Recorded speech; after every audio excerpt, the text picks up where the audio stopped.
Buenos días, hermanos. El Señor les bendiga a todos. Vamos a estar hoy ahí en Apocalipsis capítulo 5, versículo 8 al 14.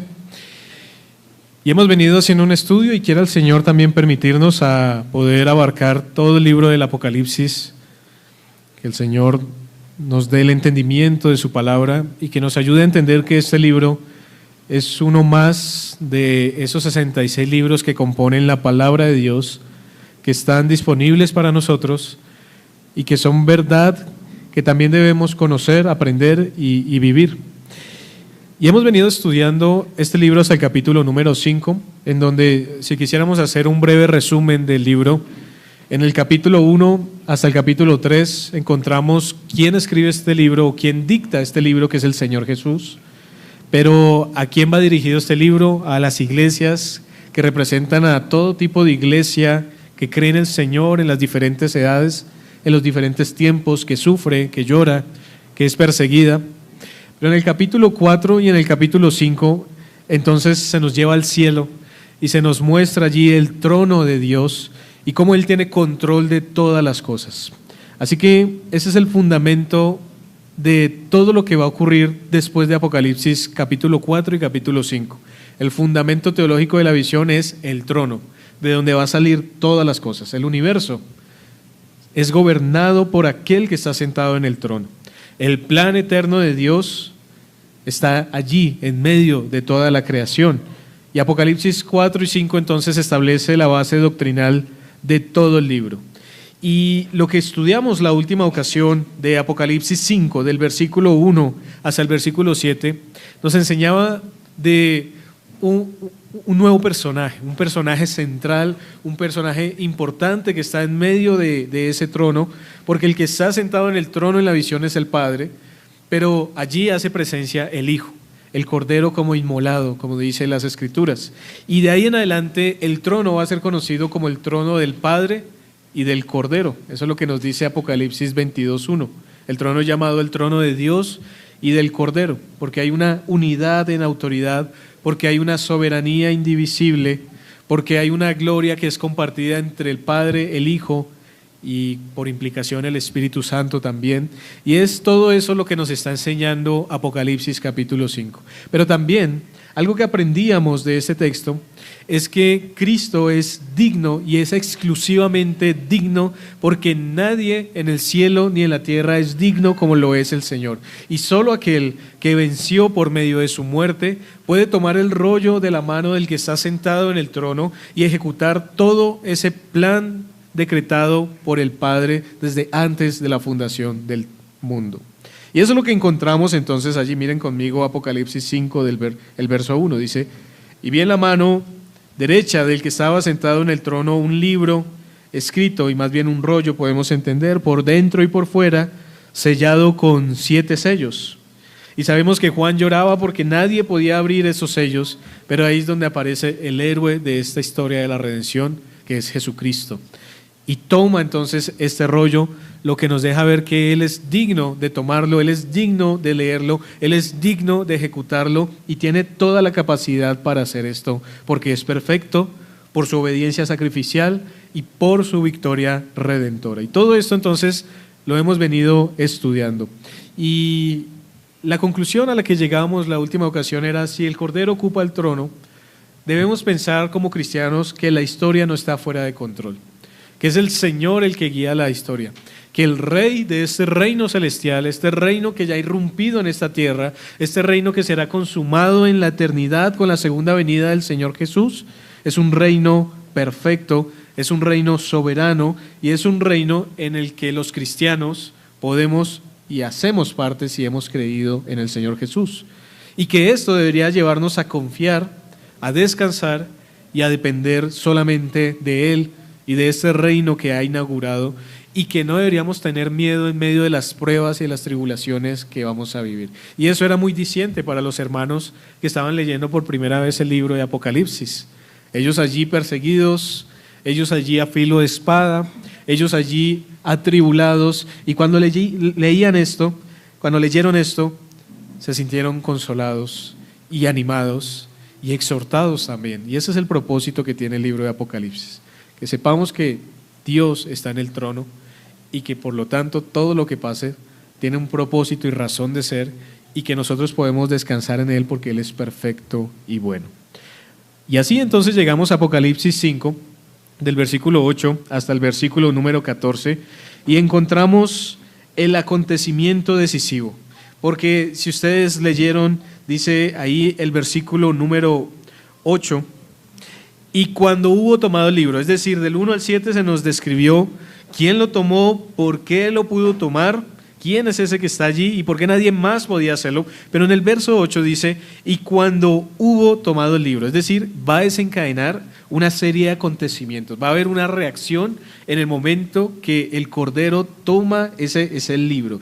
Y ese rollo representa el plan soberano de Dios desde la primera hasta la segunda venida. Por eso va a ser una entrada nueva, por eso, como vamos a ver hoy, va a haber un nuevo cántico, y por eso lo que quiero enseñarles en esta mañana y que quiero compartir con ustedes de la palabra lo he titulado El Cordero Inmolado digno de adoración total. Y aquí vamos a encontrar entonces que el Cordero toma el rollo, que este rollo representa el plan soberano del nuevo pacto desde la primera hasta la segunda venida y que es la historia redentora en manos del Redentor. ¿Y cuál es la respuesta que encontramos del cielo? Una explosión de adoración en 3 dimensiones que van a ser nuestros 3 puntos principales en esta mañana. Primero, una adoración que se postra en oración. Segundo, una adoración que canta la redención. Y tercero, una adoración que reconoce su soberanía. Así que vamos a entrar en nuestra primera dimensión aquí en el versículo número 8. Y vamos a leerlo nuevamente. Dice el texto, y cuando hubo tomado el libro, los 4 seres vivientes y los 24 ancianos se postraron delante del Cordero. Todos tenían arpas y copas de oro llenas de incienso, que son las oraciones de los santos. Ahora, aquí cuando vemos en primer lugar esa adoración que se postra en oración, que es lo que está describiendo Apocalipsis 5:8, podemos encontrar varias cosas. Primero, podemos encontrar la postura que tienen los seres vivientes y los ancianos. ¿Qué nos dice el texto? Se postraron. Ahora, esa palabra postrarse es muy interesante, porque a veces se traduce, no la palabra aquí, pero la palabra postrarse, a veces se traduce como adoración. En el versículo número 14, miren conmigo, se resume todo lo que vamos a ver hoy de esa adoración total. Dice, los 4 seres vivientes decían, amén. Y los 24 ancianos se postraron sobre sus rostros y adoraron al que vive por los siglos de los siglos. Y esa palabra, adorar, que aparece allí, en el griego, significa postrarse. Significa lanzarse al suelo. No es el mismo término que aparece en el 8, pero quiero que vean la relación porque quiero mostrarles también la distinción. Y es que el término en el verso 8, que se tradujo como postrarse, no es el mismo término, por ejemplo, que aparece en Mateo capítulo 8, versículo número 2, cuando el leproso se postra delante del Señor. Y es interesante que la palabra que se utiliza ya en Mateo capítulo 8, creo que es versículo 2 dice, y aquí vino un leproso y se postró ante él diciendo, Señor, si quieres puedes limpiarme. La palabra que aparece aquí para postrarse en Mateo 8:2 es la palabra que aparece en Apocalipsis 5:14 como adorar. Pero hay otra palabra que aparece en el verso 8, que es el que estamos estudiando, y es otra palabra que significa postrarse. Pero entonces, ¿por qué hay diferentes palabras para postrarse? Y la cuestión es que una enfatiza la intención devocional de adorar al Señor y otra enfatiza el impacto abrumador de estar delante de la presencia de alguien muy grande, muy fuerte, muy glorioso o muy honorable. Ahora, ustedes recordarán cuando Juan vio la visión y vio al que estaba detrás hablándole en Apocalipsis capítulo 1, ¿qué le pasó a Juan? Juan dice que cuando lo vio cayó como muerto. Esa puede ser una buena descripción de Apocalipsis 5:8, cuando los ancianos, dice, se postraron delante del Cordero. Es decir, ellos cuando vieron al Cordero, ellos lo primero que hicieron no fue adorar técnicamente hablando. Lo primero que hicieron fue impactarse y caer al suelo. Y uno enfatiza entonces la adoración, pero el otro enfatiza ese impacto. Y eso es muy interesante porque lo que nos enseña es que la verdadera adoración nace del encuentro con el Señor. Es decir, el texto nos está diciendo que para poder adorar y poder impactarnos realmente como deberíamos hacerlo del Señor, tenemos que conocer al Señor. El Señor se tiene que revelar. Y miren todo lo que ha ocurrido en el texto. El Señor primeramente se ha revelado. El Señor se ha mostrado como el Cordero inmolado. Estos mismos ancianos estaban hablando del león de la tribu de Judá, de la raíz de David que ha salido a vencer. Pero cuando lo ven, al Cordero, caen inmediatamente delante de él. Así que la adoración nace de la revelación y postrarse implica una rendición práctica. Lo que el Señor nos está enseñando aquí es que cuando nos acercamos a Él, nos debemos acercar con tal actitud que desarmemos nuestra autosuficiencia humana, que contemplemos al Señor con tal maravilla que si es necesario deberíamos hacer lo que le pasó a Juan en nuestro corazón y lo que le pasó a Ezequiel también, porque Ezequiel cuando ve la visión, ¿qué le pasa también? Dice que cae al suelo. Cuando Juan ve la visión, cae al suelo. Cuando Isaías ve la visión, dice, ¡ay de mí, que soy muerto! Y una y otra vez, cada vez que tienen un encuentro con el Señor, hay un impacto especial. Y en este caso los ancianos no son la excepción. Por eso debemos estudiar las Escrituras para conocer al Señor, para asombrarnos del Señor, para ser impactados por el Señor. Debemos desarmar nuestra autosuficiencia, porque los ancianos no llegan con su capacidad, los ancianos no llegan con sus coronas, sino inmediatamente se postran delante del que está en el trono y del Cordero que toma el rollo de la mano derecha de aquel. La verdadera adoración entonces, hermanos, quebranta el orgullo. Pero en esta idea que estamos viendo en el versículo 8, no se está hablando solamente de la adoración como un todo, sino de una parte de la adoración particular, y es la oración. Ahora piensen un momento en eso, porque cuando nos acercamos a orar, ¿cuál debería ser la actitud con la que nos acercamos a orar? Como de un Dios que debe suplir todas nuestras demandas porque nosotros somos los reyes y dueños de todo el mundo, como un Dios que debe escuchar todas nuestras quejas y todas nuestras insolencias cuando nos acercamos a Él, quejándonos de la vida que tenemos y de las cosas que nos ha dado y pidiendo más y más y más. ¿O cuál es la actitud que debemos traer cuando venimos delante de la presencia del Señor a orar? Y esta es la actitud que deberíamos tener. Noten que cambia, porque una oración que tiene una actitud diferente va a responderse de una manera diferente. Es diferente cuando usted llega a alguien a pedirle algo muy fuerte, oiga, deme eso, a por lo menos reconocerle y pedirle el favor para que le pueda conceder eso. Es lo mismo con el Señor.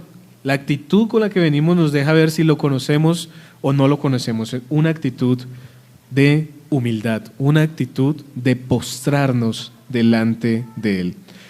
Pero en segundo lugar, algo que encontramos allí también en esta adoración que se postra en oración, no solamente es la postura correcta, que es humildad reverente, sino también la práctica correcta, la oración como adoración. Y si ustedes leyeron conmigo el verso 8, la oración es comparada con un símbolo que aparece en el Antiguo Testamento, y es las copas de oro. Ahora, copa también usted la puede traducir como un cuenco, porque resulta que esas copas eran unas copas muy grandes, y en esas copas se echaba el incienso y era la forma en la que se adoraba al Señor. Y estas copas de oro implican valor y aceptación. ¿Por qué? Porque son de oro. Recuerden los elementos del templo en el Antiguo Testamento. Cuando el Señor designó cuáles eran los materiales que debían de ser o oro recubierto con madera de acacia o si no, oro puro, cuando ellos construyen el templo, la gloria del Señor llena en ese tiempo técnicamente el tabernáculo, y todo eso queda consagrado y purificado para el Señor. Ya nadie lo puede tocar porque eso es santo para el Señor. Si alguien lo toca, va a morir ahí inmediatamente. Estas copas de oro también implican que las oraciones de los santos son valiosas para el Señor, pero son aceptadas para el Señor. ¿Mediante quién? mediante el cordero que fue inmolado. Ese es el punto. Miren conmigo el verso 8 otra vez. Dice, y cuando hubo tomado el libro, los 4 seres vivientes, que ya los habíamos estudiado, probablemente son 4 querubines, y los 4 ancianos se postraron, los 24 ancianos se postraron delante del cordero. Todos tenían arpas, y esta parte que es la que me interesa en este momento, y copas de oro llenas de incienso, que ahí nos explica qué son. Miren que es un símbolo, y ahí mismo nos da el patrón para que interpretemos. ¿Qué son esas copas de oro? Las oraciones ¿de quiénes? De los santos. ¿Quiénes tienen esas copas? Según el escrito en griego, no son los seres vivientes, sino son los ancianos. Los ancianos son los que tienen las arpas, que ya vamos a hablar de ellas, pero tienen las copas también. Y esas copas que tienen los ancianos están representando nuevamente las oraciones de los santos. ¿Por qué? Porque en el Antiguo Testamento, cuando oraban, mientras el pueblo oraba, dentro del templo se estaba ofreciendo el incienso, a la hora del incienso, que era la hora de la oración. En los salmos, los salmistas, y el salmista específicamente, creo que es en el 141, nos habla de que él quería que su oración se elevara al Señor como incienso. Y piensa en la ilustración, cuando se prende incienso, entonces sale el humito del incienso y se va hacia arriba.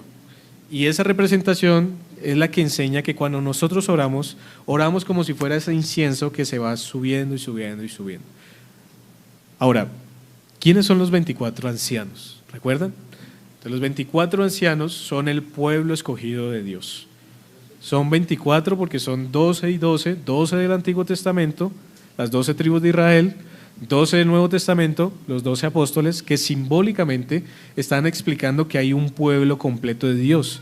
Y cuando estos ancianos tienen las copas de oro en sus manos, representando las oraciones de los santos, confirma ese argumento de que ellos están representando al pueblo escogido de Dios, porque ¿quién ora? ¿Y quiénes son los santos que oran? ¿Acaso no son el pueblo escogido de Dios los que oran? Ahora es interesante porque no nos dice el texto que lo que tiene en la mano son las oraciones de todo el mundo, ¿notan? Sino que las oraciones que llegan al Señor, ¿cuáles son? Las de los santos. Eso es muy interesante y muy controvertido porque muchos llaman a los incrédulos a orar cuando el Señor no les escucha como escucha a los santos. El incienso no podía ser presentado de otra manera que de la manera que Dios había mandado en el Antiguo Testamento. Y cuando se trajo fuego extraño delante del Señor, ¿qué pasó? Aquellos que trajeron ese fuego extraño fueron consumidos. Y cuando nosotros enseñamos que cualquiera puede ofrecer cualquier tipo de incienso y de oración sin ser consagrados, sin ser conforme a la voluntad del Señor, sin ser santificados o aceptados, miren lo que estamos enseñando y tenemos que tener mucho cuidado. Porque las Escrituras son claras y aquí nos están enseñando quiénes son los que entran. Ahora, cuando ustedes piensan en el tabernáculo y en el templo, el lugar santo del Santísimo estaba dividido por una gran cortina, pero a la espalda de esa cortina estaba el incensario. Y es interesante que parte de ese humo del incienso podía pasar a través de la cortina, aunque la cortina no se abriera, ayudándonos a entender cómo las oraciones llegan hasta la presencia del Señor. Sin embargo, lo que estamos viendo en el texto es que esas oraciones llegan a la presencia del Señor y ahora estos ancianos tienen estas copas de oro en sus manos porque el Cordero ha tomado el rollo. Es decir, ahora hay una amplia entrada delante del trono para poder llevar nuestras oraciones al Señor. Así que, ¿qué podemos aprender de esta parte? Podemos aprender que la oración es parte esencial de la adoración, no es algo añadido. En algunas iglesias, si se les puede llamar iglesias, por su ignorancia tal vez, dicen que la adoración se trata solamente de la música, se trata solamente del canto. Y entonces dicen cosas como, bueno, terminamos de alabar al Señor, ahora vamos a escuchar la palabra, que ya no es adoración, es enseñanza. Entonces, la adoración fueron esas 2 horas que se la pasaron tocando instrumentos y escuchando la canción repetida una y otra vez, como si fuera un mantra sin contenido teológico, sin profundidad teológica, como vamos a ver, que son la adoración aquí en el cielo y que va a ser el modelo para que nosotros podamos adorar aquí en la tierra. Pero la oración, la lectura de la palabra, la exposición de la palabra, las ofrendas del Señor, todo esto parece que fuera algo añadido a lo que para ellos es central, que es la música, porque la música mueve las emociones. Entonces ahí sí siento la presencia del Señor a través de mis emociones, pero no realmente porque esté entendiendo lo que estoy haciendo delante del Señor. Y en este caso estamos viendo que la oración es parte esencial de la adoración y que Cristo recibe las súplicas de su pueblo. ¿Por qué? Porque están siendo visibles. Recuerden en dónde estamos. Estamos en el cielo, en la segunda visión que Juan está teniendo, y Juan está observando todo. Juan ve al que está sentado en el trono, ve a los seres vivientes, ve a los ancianos que nos representan, a los creyentes allí, y ahora ve que el Cordero toma el rollo, ahora ve una copa de incienso, y eso quiere decir que son visibles las oraciones. Traducido es, Dios escucha nuestras oraciones. Dios le da valor a nuestras oraciones, a pesar de que a veces no sean respondidas como nosotros queremos, a nuestro tiempo y conforme a nuestra voluntad.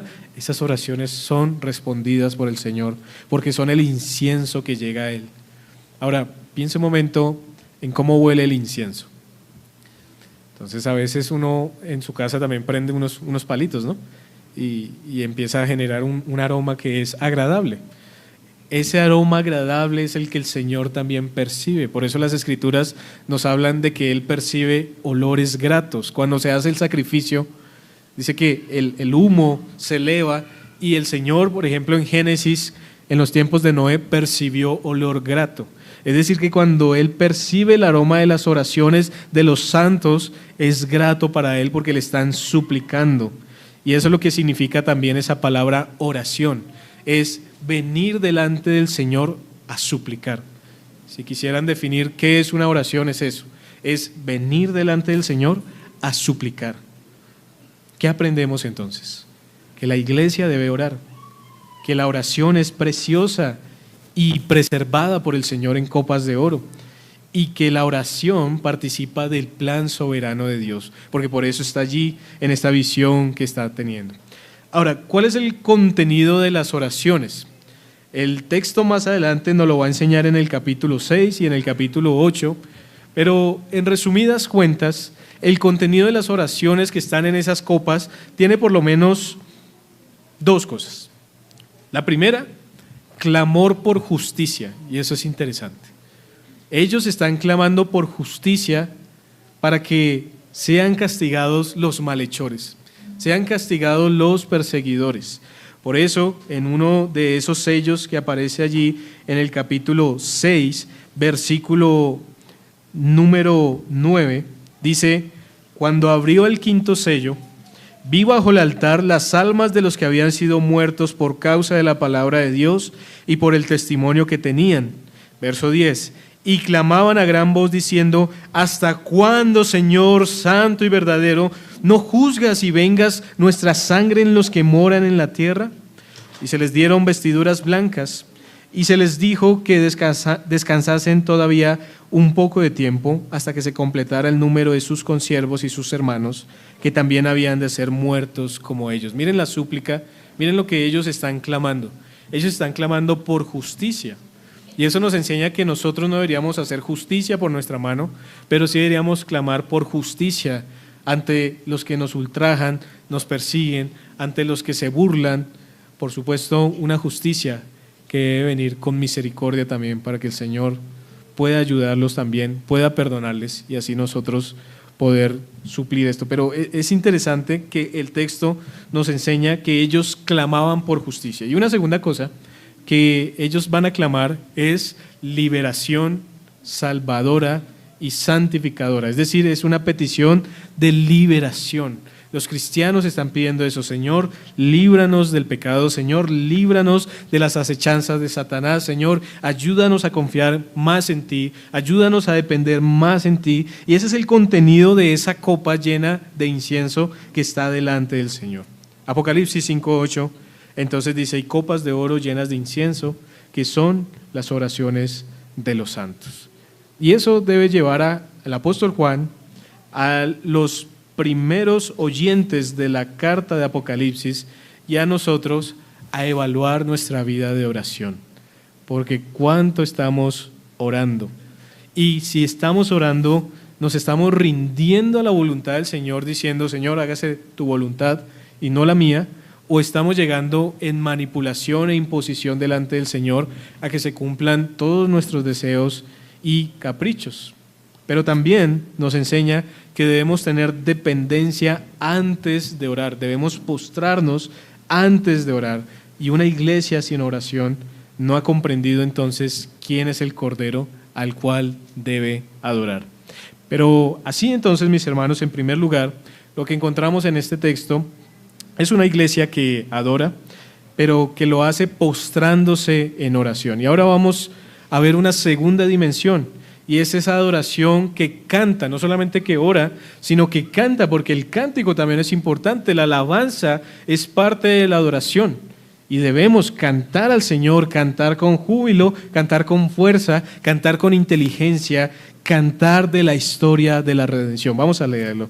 Apocalipsis capítulo 5, versículo 9 y 10.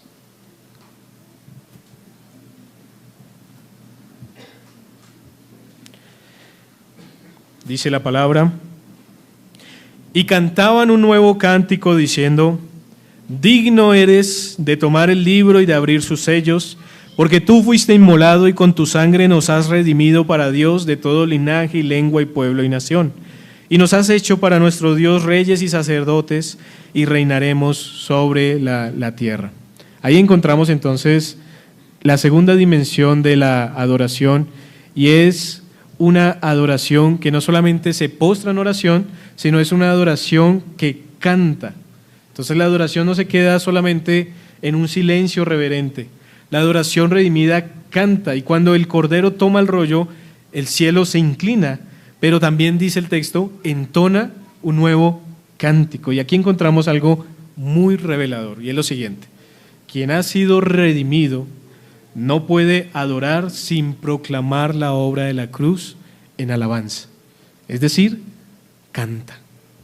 A veces, hermanos, en los pequeños tiempos, porque creo que son muy pequeños los tiempos que tenemos en nuestra adoración para cantar al Señor, los himnos como el que cantamos anterior al sermón y como los que vamos a cantar, no cantamos con la fuerza que deberíamos cantar, con un corazón rendido al Señor. Y noten cómo estos que estaban allí, los 24 ancianos, tenían arpas, es decir, esto que va a escucharse es musical, y eso nos recuerda a las 24 órdenes de los levitas del Antiguo Testamento, que fueron encomendados con arpas, con salterios y con címbalos para alabar al Señor. Eso lo encontramos en 1 de Crónicas capítulo 25, desde el verso 1 en adelante. El texto entonces enseña que ellos tenían copas para orar, pero tenían arpas para cantar, y ambas cosas las hacían postrándose delante del Señor. Y esa imagen es muy importante porque nos va a ayudar a adentrarnos un poco más. Ahora, ¿cuál es la forma de ese cántico? En primer lugar, podemos encontrar que el cántico, según el versículo 9, es nuevo. Dice, y cantaban un nuevo cántico. ¿Qué significa eso? La palabra nuevo aquí no se refiere al estilo musical ni al ritmo. He escuchado a algunas personas que argumentan que no deberíamos cantar himnos antiguos o no deberíamos tener composiciones antiguas porque deberíamos cantar cántico nuevo, como dice Apocalipsis 5, verso 9. Pero realmente la palabra nuevo aquí no se refiere al estilo musical ni al ritmo. Y no es un argumento para desechar lo antiguo ni para imponer lo moderno, porque dice, no, pongamos música moderna y contemporánea, porque eso es lo que hoy día escuchan las personas. Lo nuevo aquí no es la forma, sino es el acontecimiento redentor que ha ocurrido. Es decir, ¿qué es lo nuevo? Recuerden Apocalipsis 4. ¿Por qué se adoraba al que estaba sentado en el trono? ¿Recuerdan tal vez los que han venido estudiando? Se ha adorado al Señor en el capítulo número 4 por la creación, porque Él ha creado todas las cosas, porque por su voluntad existen y fueron hechas. Pero en el capítulo 5 ya no se nos está hablando de la antigua creación, sino se nos está hablando de la nueva creación. Por eso viene el Cordero, toma el rollo y estos nuevos acontecimientos que van a suceder en la historia deben ser nuevos acontecimientos que deben ser incluidos en un nuevo cántico, en un nuevo pacto, en una nueva creación, en una nueva realidad. Por eso aquí es donde aquellas iglesias, tal vez ustedes sepan, que hay iglesias que no cantan himnos, sino cantan solamente salmos. Y uno dice, ¿cómo pueden cantar solamente salmos si los salmos tienen la revelación escritural solamente del Antiguo Testamento? Y son un patrón que nos va a ayudar y debemos cantar salmos, pero no solamente salmos, porque ¿dónde está toda la verdad y revelación que ahora en el Nuevo Testamento nos ha sido dada? ¿Y dónde está entonces esa palabra que nos enseña que debemos hablar y cantar entre nosotros con cánticos, himnos y salmos? Entonces es nuevo por lo que ha sucedido en la historia. Los ancianos están viendo cuando el Cordero toma ese rollo, que el Cordero se ha metido a la historia, el reino ha irrumpido de manera decisiva en la historia. Todos los reinos están allí, pero llega el reino del Señor y llega el rey de ese reino desde su primera venida y hasta su segunda venida. Y el Cordero ha vencido por medio del sacrificio y la obra redentora ha alcanzado su cumplimiento definitivo, y eso los lleva a cantar un nuevo cántico. Y ese lenguaje, cántico nuevo, pues ya aparecía en el Antiguo Testamento. Miren por ejemplo el Salmo capítulo 43.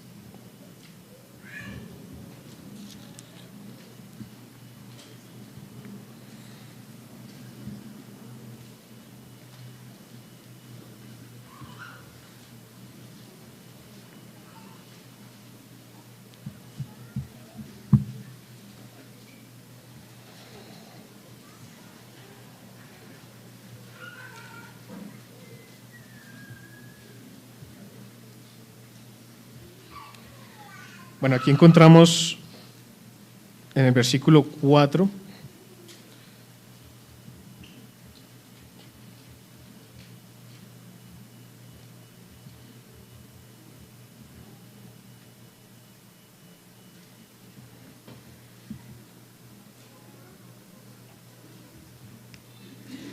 no, me confundí, el Salmo 96, disculpen. Salmo 96, verso 1 al 3.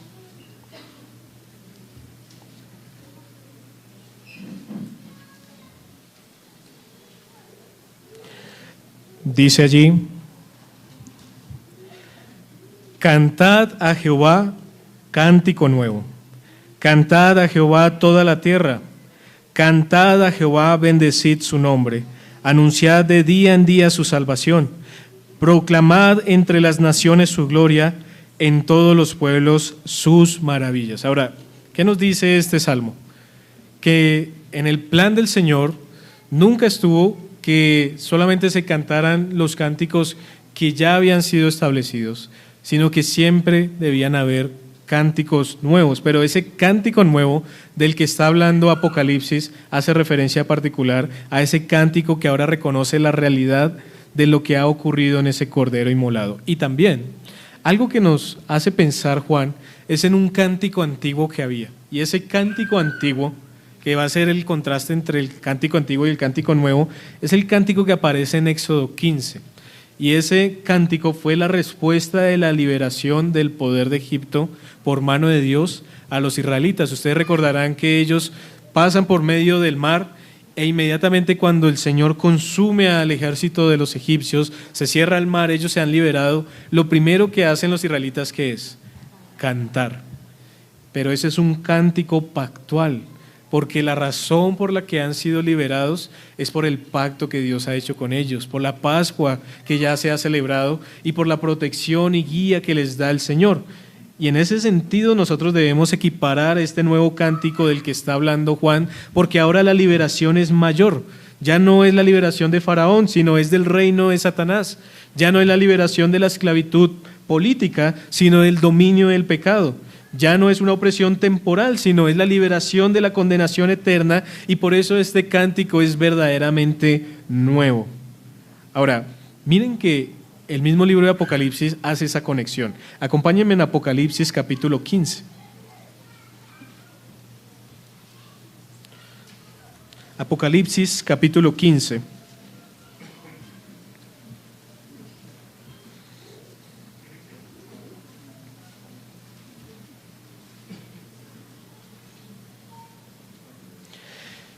Y leámoslo allí, desde el verso 1, dice: vi en el cielo otra señal grande y admirable, 7 ángeles que tenían las 7 plagas postreras. ¿Plagas a qué les suenan? ¿A dónde lo remite? A Egipto, ¿recuerdan? Muy bien. Porque en ellas se consumaba la ira de Dios. Vi también como un mar de vidrio mezclado con fuego, y a los que habían alcanzado la victoria sobre la bestia y su imagen y su marca y el número de su nombre, en pie sobre el mar de vidrio con las arpas de Dios. Verso 3. Y cantan el cántico de Moisés, siervo de Dios, y el cántico del Cordero, diciendo: grandes y maravillosas son tus obras, Señor Dios Todopoderoso.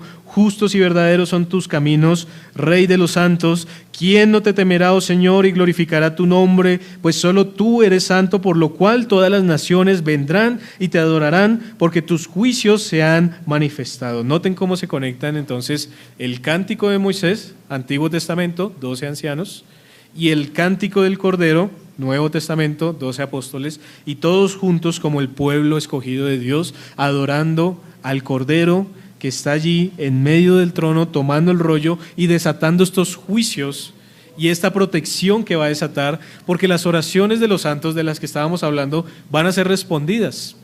El Señor va a juzgar a los malos a través de los sellos, va a juzgar a los malos a través de las trompetas, va a juzgar a los malos a través de las copas, pero al mismo tiempo el Señor va a proteger a los santos y los va a guardar en medio de las dificultades, en medio de la persecución, y los va a preservar hasta el final. Y por eso entonces estos ancianos están cantando. Volvamos a Apocalipsis 5, versículo 9, porque dice: y cantaban un nuevo canto diciendo. Y ya entendemos entonces por qué dice un nuevo canto.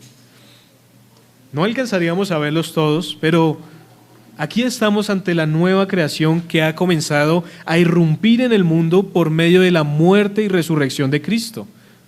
Eso lo afirma, por ejemplo, textos como 2 de los Corintios 5, del 15 al 17, que dice que los que están en Cristo, ¿qué son? Nuevas criaturas. No van a ser nuevas criaturas, no, dice ya son nuevas criaturas. Gálatas 6, 14 y 15 también nos habla de que ya estamos en una nueva creación. Ahora, no se ha manifestado completamente, pero ya ha comenzado desde la primera venida del Señor Jesucristo. Efesios capítulo 2, 15 nos habla de un nuevo y mejor hombre, que es la iglesia del Señor, el cuerpo del Señor Jesucristo. Y todo esto nos enseña que el Señor Jesucristo desde su primera venida ha comenzado una nueva humanidad. Y estos actos salvadores entonces nunca antes se habían realizado de esta manera, no se conocían. El misterio de la iglesia estaba oculto por las edades. El misterio de la piedad, como dice Pablo en Timoteo, también estaba oculto y ahora ha sido revelado. Y como ha sido revelado a través de la palabra, hay un nuevo cántico. Y por eso ellos están cantando de esta manera en Apocalipsis 5. Pero miremos en segundo lugar la estructura teológica del cántico. Porque algo interesante que se nos dice acerca de las 24 órdenes levitas. Y ahora detengámonos aquí un momento. Algunas personas dicen que los 24 ancianos son la nación de Israel. Y si vamos a primero de Crónicas y vemos a las 24 órdenes de los levitas, podríamos afirmar tal cosa. Pero cuando nosotros vemos el contenido de ese cántico, como que no cuadra si fueran solamente los israelitas, porque miren el verso 9, dice: y cantaban un nuevo cántico diciendo: digno eres de tomar el libro y de abrir sus sellos, porque tú fuiste inmolado y con tu sangre nos has redimido para Dios. ¿De dónde? De todo linaje y lengua y pueblo y nación, confirmando que los 24 ancianos no son la nación de Israel, sino que los 24 ancianos son el pueblo de Dios, el pueblo que se prometió desde el principio, el pueblo que se le prometió a Abraham cuando se le dijo: y en tu simiente serán benditas todas las familias de la tierra, en tu simiente serán benditas todas las naciones de la tierra. Y es el cumplimiento en el nuevo pacto, en el pueblo de Dios, de todo linaje, de todo pueblo y de toda nación. Y eso se conecta con Gálatas, cuando dice que en Cristo Jesús ya no hay judío, ya no hay griego, ya no hay varón, ya no hay mujer, ya no hay esclavo, ya no hay libre, sino todos somos uno en Cristo Jesús. Por lo tanto, se corrobora nuevamente esto. Pero miren lo interesante de la estructura teológica del canto. Porque así como en Primero de Crónicas, las 24 órdenes de los levitas debían profetizar con arpa, que es la forma en la que se dice, es decir, predicar palabra, enseñar teología, pero en cántico, asimismo los ancianos lo hacen. Por eso es importante entender que la alabanza no debe ser superficial. El contenido de nuestra alabanza debe ser teológico. Y el contenido de nuestra alabanza debe ser teológicamente correcto. Entonces no simplemente era una expresión emocional de cuánto amamos al Señor, sino era una expresión emocional pero racional y teológica de cuánto amamos al Señor, porque Él nos ha amado primero, porque Él ha enviado a su Hijo para que nosotros podamos amarle, y todo ese contenido estructural que vamos a encontrar allí. Y ustedes lo pueden ver solamente en el verso 9. Miren el cántico, la profundidad teológica que tiene. Dice: digno eres de tomar el libro y de abrir sus sellos, porque tú fuiste inmolado y con tu sangre nos has redimido para Dios de todo linaje y lengua y nación. Y el verso 10, ahí se termina el cántico: y nos has hecho para nuestro Dios reyes y sacerdotes, y reinaremos sobre la tierra. Este es un modelo para la iglesia, hermanos. La adoración bíblica no nace de la iniciativa humana, sino de la revelación divina. ¿Notan otra vez el patrón? Así como para orar primero debemos encontrarnos con el Señor y entender quién es Él, y ahí sí oramos postrados y oramos al único que nos puede responder. Asimismo, cuando vamos a alabar, primero tenemos que encontrarnos con el Señor y observar. Y ellos han observado lo que ha pasado, ellos han visto cómo ha tomado el rollo y lo que representa eso, e inmediatamente postrados se ponen a cantar. Y este es un modelo entonces para la iglesia. Tienen arpas porque la música es importante, pero cantan porque el contenido lo es aún más, y la adoración cristiana debe estar centrada en la obra objetiva de Cristo y no en la experiencia subjetiva del adorador. Ahora, yo quiero, hermanos, especialmente a los miembros de esta iglesia, que hagamos un ejercicio que hemos hecho los pastores y que tenemos que hacer todos, y es analizar aún los cánticos y los himnos que nosotros entonamos.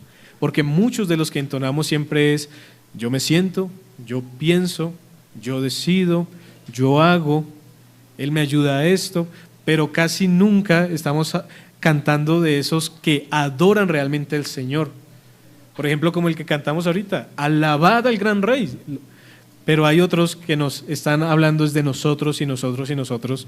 Y aunque creo que sí podemos hablar de nosotros, tenemos que hablar de nosotros, como dice acá, porque el Señor ha hecho, porque el Señor nos ha ayudado, y no enfatizar tanto la experiencia humana, sino la verdad objetiva del Señor, que es lo que vamos a seguir intentando, haciéndolo a través de la alabanza.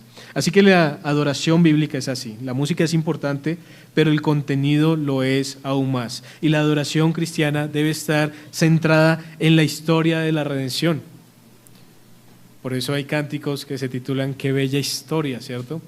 Oí bendita historia. Entonces nos están contando una y otra vez lo que el Señor Jesucristo ha hecho por nosotros, porque debemos predicar la palabra a través de la alabanza y adorar al Señor a través de ella. Pero, ¿cuál es la razón de cantar? Los ancianos lo cantan. Miren el versículo 9. La razón por la que ellos cantan, dice, es porque Él es digno. Así comienza el cántico. Él es digno. El énfasis no está en el adorador, sino en el Cordero. Primero, el Cordero es digno por lo que hizo. Él es digno por lo que es. Pero Él es digno porque es poderoso, pero es digno porque fue inmolado. La dignidad está vinculada a la obra redentora, porque Él es digno porque obedeció hasta la muerte. Él es digno porque consumó la obra. Él es digno porque pagó el precio. Y si alguien nos preguntara a nosotros, ¿por qué le cantamos al Señor?, la respuesta no debería ser porque nos gusta la música o porque nos hace sentir bien. La respuesta es: cantamos porque hemos sido redimidos por la sangre de Cristo. Cantamos porque el Señor es digno de adoración. Y ellos no están llorando como Juan estaba llorando en la escena anterior. Ellos están cantando, y están cantando con gozo, porque la redención ha sido asegurada. Porque el único digno ha dado su vida en favor de su pueblo. Pero segundo, la razón, podemos rescatarla allí, entonces es cristocéntrica y no antropocéntrica. La adoración no gira alrededor de nuestra experiencia emocional, sino alrededor de la dignidad objetiva de Cristo. No significa eso que no sintamos, no significa eso que no nos podamos emocionar con el cántico o conmovernos con el cántico, pero debemos entender que la adoración se centra en el Señor y no en nosotros. Y cuando la iglesia pierde esa centralidad, la adoración se convierte en entretenimiento. Porque ¿qué más vamos a poder hacer para que las personas se conmuevan, para que las personas lloren, para que las personas salten? Pero cuando la iglesia comprende la cruz, la adoración se convierte en proclamación de la verdad y en verdadera adoración. ¿Cuál es el contenido del cántico? Encontramos que en el contenido del cántico por lo menos hay dos cosas: la redención y la formación de su pueblo. El cántico declara que el Cordero fue inmolado. Pero aquí quiero que nos detengamos un momento otra vez, porque ¿qué significa ser inmolado? Pues hoy día la palabra inmolación ha tenido una descripción diferente por las personas que han protestado y se han autoinmolado. Esas personas que por una protesta sacrifican sus propias vidas, ¿sí? Y ustedes los han visto, algunos hindúes son muy famosos por la autoinmolación, pero la palabra inmolación en las Escrituras puede traducirse como sacrificado o degollado. Cuando ellos ven un cordero como inmolado, están viendo un cordero, y recuerden qué se hacía con los corderos en el Antiguo Testamento. Entonces el cordero se cogía del cuello y se degollaba, su sangre salía, mostrando que esa era la consecuencia y paga del pecado, pero que se estaba pagando en lugar del hombre que estaba ofreciendo ese cordero. Ahora imagínense esa imagen, ¿no? Porque el cordero no es un cordero que, aunque sí es limpio y sin mancha, ha sido sacrificado, y eso es lo que ellos están viendo. Y eso indica que el cordero aparece con marcas visibles de su sacrificio, y eso nos enseña varias verdades. Primero, que el pecado es serio. El pecado no es un error a la ligera, el pecado no es una debilidad menor, porque requiere la muerte de alguien, y en este caso la muerte del Señor. Pero segundo, nos enseña otra verdad importante, y es que Dios proveyó un sustituto. La justicia no fue ignorada, el Señor no ignoró su justicia y terminó siendo injusto, sino su justicia fue satisfecha en el Cordero de Dios que quita el pecado del mundo. Pero tercero, que el perdón tiene costo, porque costó la vida del amado Hijo. Así que la cruz, hermanos, no es simplemente un símbolo religioso que algunos se cuelgan en el cuello, sino es el acto central de la redención y de toda nuestra vida cristiana. Y si nosotros pudiéramos ver ese cordero como lo vio Juan en esa visión, no veríamos literalmente un cordero, pero un día vamos a ver al Señor y vamos a ver a ese cordero como inmolado, porque esas marcas van a ser la señal perpetua de su sacrificio a favor nuestro. Eso es lo que le dice el Señor Jesús resucitado a Tomás: tocad, palpad y ved, porque un espíritu no tiene carne ni huesos como veis que yo tengo. Pero ¿qué iba a tocar él? Las señales de la crucifixión, la herida en su costado, y probablemente el cordero inmolado va a ser el único marcado por toda la eternidad para recordarnos ese sacrificio que ha hecho a favor de nosotros. Y cómo no cantar entonces, y esto es lo que están cantando. Pero el cántico no termina aquí, no termina solamente con el sacrificio individual, sino que continúa diciendo que con su sangre redimió para Dios un pueblo de toda tribu, lengua, pueblo y nación. Y aquí se amplía la perspectiva, porque los 24 ancianos no están representando una nación étnica exclusiva, ellos están representando al pueblo redimido universalmente, a la iglesia universal, a los santos escogidos por el Señor. La redención no está limitada entonces a un grupo cultural, ella es expansiva y abarcadora, como vamos a seguir viendo si el Señor lo permite en el tiempo que nos resta. Cristo entonces no solamente salva a individuos, Cristo forma un pueblo para sí. Y aquí otra vez vemos la importancia de la iglesia, porque si Cristo tiene una iglesia universal, un pueblo redimido de Dios, ¿cómo no? Vamos a manifestar visiblemente a ese pueblo en congregaciones pequeñitas, locales, que puedan dar testimonio visible de esa realidad invisible, y que hagamos lo mismo que hace ese pueblo, orar y cantar en congregaciones locales, en el día del Señor, en el culto de adoración, orando y cantando. Pero algo más que podemos analizar aquí es que la redención nos da identidad. Porque el texto declara en ese cántico que nos ha hecho, dicen ellos, y debemos decir nosotros también, un reino de sacerdotes para nuestro Dios. Y esta es la identidad del pueblo de Dios. Miren conmigo el versículo número 10. Dice, y nos has hecho para nuestro Dios reyes y sacerdotes y reinaremos sobre la tierra. Es decir, primero nos dice el texto, somos hechos reyes. ¿Qué significa eso? Que participamos del gobierno de Cristo. Y esto conecta con la promesa dada a la iglesia en los primeros capítulos. Al que venciere le daré que se siente conmigo en mi trono. Es decir, los vencedores, los creyentes, los verdaderos santos gobiernan con el Señor y el creyente reina, por ejemplo, en la vida práctica, cuando el pecado no lo gobierna, sino Él gobierna el pecado. El creyente reina cuando permanece firme en la prueba y Satanás sale huyendo. El creyente reina cuando no se somete al sistema del mundo, sino que el mundo se aparta, se corre y huye de él. El creyente reina cuando proclama el evangelio del reino y va con su rey delante de él. Esa es la forma en la que prácticamente hoy estamos reinando, pero un día reinaremos plenamente en esa reversión redentora de lo que un día Dios le dijo a Adán y Eva al principio: enseñoreaos y sojuzgad a toda la tierra, a los animales, a toda planta. Un día el Señor otra vez nos va a entregar ese reino a los santos para que lo administremos y para que gobernemos juntamente con Él. Pero también el texto nos dice que somos hechos sacerdotes. ¿Y qué significa eso? Que vivimos para Dios. Eso es lo que hace un sacerdote. Un sacerdote se consagra totalmente al Señor o se consagraba totalmente al Señor para la labor en el templo.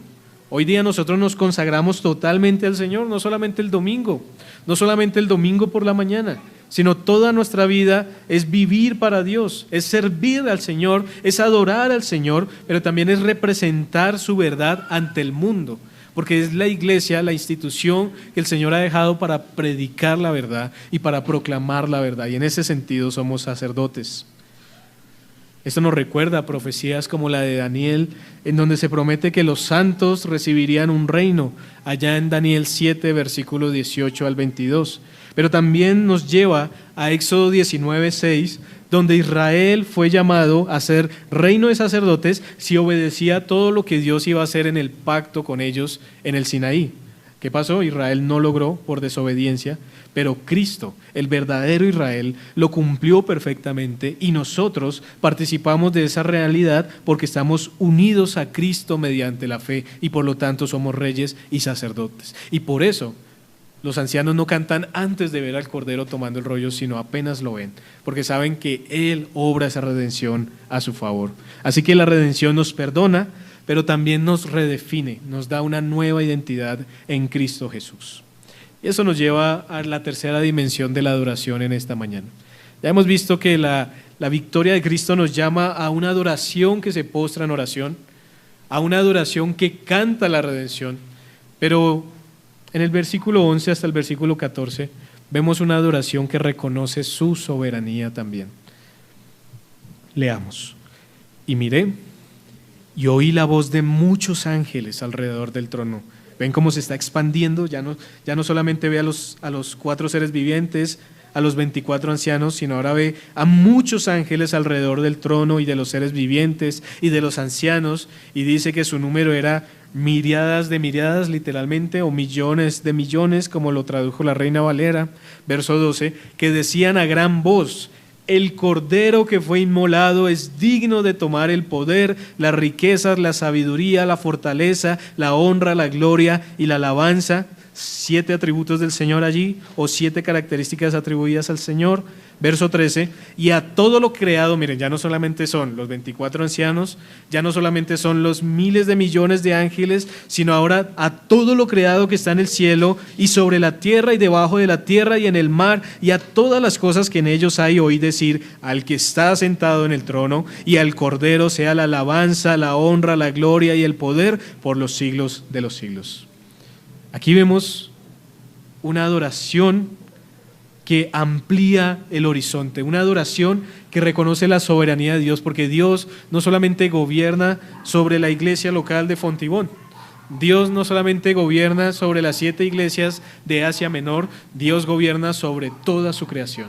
Y eso es lo que se está reconociendo aquí, aunque son los ancianos los que oran, los que alaban, ahora los ángeles se les acercan y también reconocen, y toda la creación al final va a reconocer quién es el Señor. La escena entonces se expande y ya no solamente están los redimidos representados en los ancianos, sino otros dicen, queremos también nosotros alabar al Señor, queremos nosotros adorar, y se unen miles y millones de ángeles a esa adoración.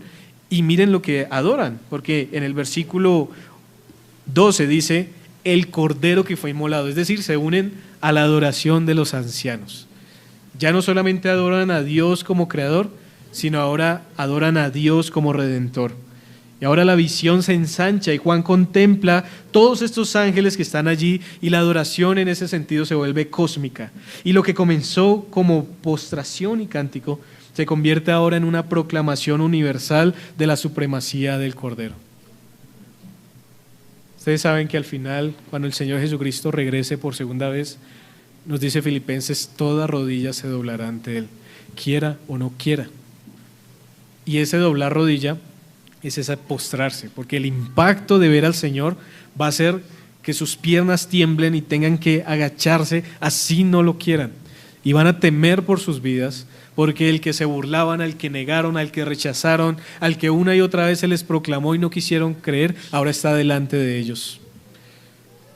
Y nosotros también estaremos allí, pero gozosos alabando a nuestro Señor que ha venido por nosotros para estar con Él para siempre. Cada círculo que aparece, los seres vivientes, los ancianos, los ángeles, intensifican la escena y la adoración crece, se desarrolla, se profundiza, y este movimiento progresivo enseña que la obra del Cordero no es un evento aislado que concierne únicamente a la iglesia, sino que tiene implicaciones universales porque va a transformar todo. Porque el cielo se enrollará como un rollo, porque vendrá los nuevos cielos y la nueva tierra, y el cielo entero reconoce lo que la tierra muchas veces ignora sobre esto, pero al final tendrá que reconocerlo. En el versículo 2 encontramos 7 expresiones de alabanzas dirigidas al Cordero. El número 7, como sabemos en Apocalipsis, comunica plenitud, y no es una lista entonces accidental. Se proclama que el Cordero es digno de recibir, dice el texto, el poder. ¿Qué significa eso? La capacidad efectiva para realizar cualquier cosa. No existe circunstancia que limite su poder y su autoridad. Pero dice las riquezas. ¿Qué significa eso? Que Él tiene todos los recursos necesarios para suplir cualquier necesidad, que nada escasea en Él. La sabiduría, ¿qué quiere decir eso? Que Él tiene el entendimiento perfecto para ordenar la historia, para resolver todo problema y para contribuir y conducir el plan eterno sin error. La fortaleza, la energía y el vigor para ejecutar su voluntad sin debilidad y sin agotamiento. La honra, la preeminencia que le corresponde sobre toda criatura que no comparte con ningún otro, porque ningún otro es digno. La gloria, la manifestación visible de su perfección y majestad, y la alabanza, el reconocimiento verbal y público de su dignidad. Nadie más es digno de todas estas cosas. Y cada atributo afirma que el Cordero posee todo lo necesario para gobernar el universo y consumar la redención. Como bien resume un comentarista llamado Max Donner, un pastor, él dice lo siguiente: Aquí se resalta a uno que tiene la capacidad de realizar cualquier tarea, los recursos para satisfacer cualquier necesidad, el entendimiento para resolver cualquier problema, el poder para superar cualquier obstáculo, la preeminencia sobre toda criatura, la majestuosidad de la perfección absoluta y el derecho eterno a recibir adoración. Esta escena no presenta entonces a un cordero débil y vulnerable, sino al Rey de Reyes y Señor de Señores, a un Cordero soberano que fue inmolado, que gobierna y que es digno de toda adoración. ¿Y cuál es la culminación de esta adoración? El círculo final aparece en el verso 13, no solamente los ángeles, sino ahora toda la creación participa. Lo que está en el cielo dice, lo que está en la tierra, lo que está debajo de la tierra, lo que está en el mar. 4 cosas que representan el número 4, la totalidad de la creación. Ya no es solamente el cielo, también la creación participa, y los que están en el cielo, en la tierra y en todo lugar lo adoran, porque nada va a quedar excluido. La creación entera reconoce lo que el cielo ya proclamó: el Cordero reina y está en el trono de Dios. Y por eso nuestro texto termina diciendo estas palabras: al que está sentado en el trono y al Cordero sea la alabanza, la honra, la gloria y el poder por los siglos de los siglos. Y se cierra con un asentimiento final en el verso 14, cuando los seres vivientes, los que están más cercanos al trono del Señor, asienten diciendo amén. Ustedes saben que amén significa firme, verdadero, digno de confianza. Es una confirmación doctrinal. Ellos están viendo cómo toda la creación adora y dicen, así es, el Cordero es digno. Pero luego los ancianos no van a decir amén, sino van a expresar el amén con sus vidas, porque precisamente lo que ellos hacen es lo que significa esa palabra amén. Dice, los 24 ancianos se postraron sobre sus rostros y adoraron al que vive por los siglos de los siglos. Porque Él es el amén, es el fiel y el verdadero. Y amén significa eso, es una confirmación, es la afirmación consciente de que todo lo que se ha proclamado hasta este momento no es tal vez probable, sino es una verdad absoluta. La adoración termina como comenzó, ¿notan? Postrados. La teología conduce a la adoración, la revelación produce rendición, la proclamación desemboca en la humildad y ahí el ciclo de adoración está completo. Y por eso el Cordero que es inmolado es digno de adoración total. Así que en conclusión, hermanos, el texto nos ha mostrado que esa adoración tiene 3 dimensiones inseparables. Se postra en oración, canta la redención y reconoce su soberanía universal. La visión entonces nos forma, nos enseña cómo debe ser nuestra respuesta aquí y ahora. Y quiero pasar a algunas aplicaciones, porque si realmente creemos esto que el texto nos está diciendo, hermanos, la respuesta debe ser la siguiente. Hermanos, si creemos esta verdad, rindamos toda nuestra vida a los pies de Cristo como un acto de adoración continuo y de gratitud, no por beneficios temporales como la salud, las finanzas o la prosperidad material, sino por la redención obtenida en la cruz. Toda nuestra vida, todos nuestros recursos, si tenemos algo de sabiduría, toda nuestra sabiduría, nuestra inteligencia, nuestro tiempo, nuestras fuerzas, nuestro amor, consagrémoslo al Señor, porque nos dicen las Escrituras, Él es digno. La adoración entonces no la podemos contemplar solamente como un momento de oración al día, no la podemos contemplar como un tiempo de cánticos, como si haciendo eso pudiéramos chulear y decir, listo, ya el resto de día es mi día, sino que la adoración es vida. No se restringe siquiera al culto congregacional, aunque el culto congregacional es algo central y esencial para la adoración. Es una vida entera rendida a Cristo. Permita, hermano, que la obra redentora de Cristo penetre sus oraciones, sus pensamientos y sus decisiones, porque Cristo debe ocupar el centro de toda su vida y de la mía también. Nada debe desplazarlo. ¿Algo ha desplazado a Cristo de ese centro en su vida? ¿Algo de la dignidad de Cristo lo ha movido a entregar su sabiduría, sus recursos, su tiempo, sus fuerzas y amor al Señor? Porque debería llevarlo a eso. Crezca en el conocimiento de Cristo. Porque como pudimos ver acá, el estancamiento espiritual, la monotonía o el aburrimiento pueden estar relacionados con la falta de comunión profunda con el Señor. Cuanto más conocemos su gloria, más espontánea se vuelve nuestra adoración y más profunda también. Pero algo también que nos enseña este texto como iglesia es que mientras la iglesia atraviesa sufrimiento, el Señor se revela. ¿Y para qué se revela? Para producir consuelo, para producir seguridad, para producir esperanza, incluso para producir limpieza y restauración. Porque al contemplar a este Dios santo, a este Cordero inmolado, debemos reconocer nuestra indignidad y debemos confesar nuestros pecados y debemos arrepentirnos de ellos y acercarnos al Señor en dependencia. No dependemos de un pastor, no dependemos de un nombre, no dependemos de un lugar, dependemos de Cristo y solamente de Él, y debemos reconocerlo en adoración. Quiero hacer un llamado final en esta mañana, y es para quienes aún no han confiado en Cristo. No desperdicien su vida viviendo lejos del Cordero que gobierna el universo, porque Él es el centro de la historia y Él es el único que puede salvar su alma.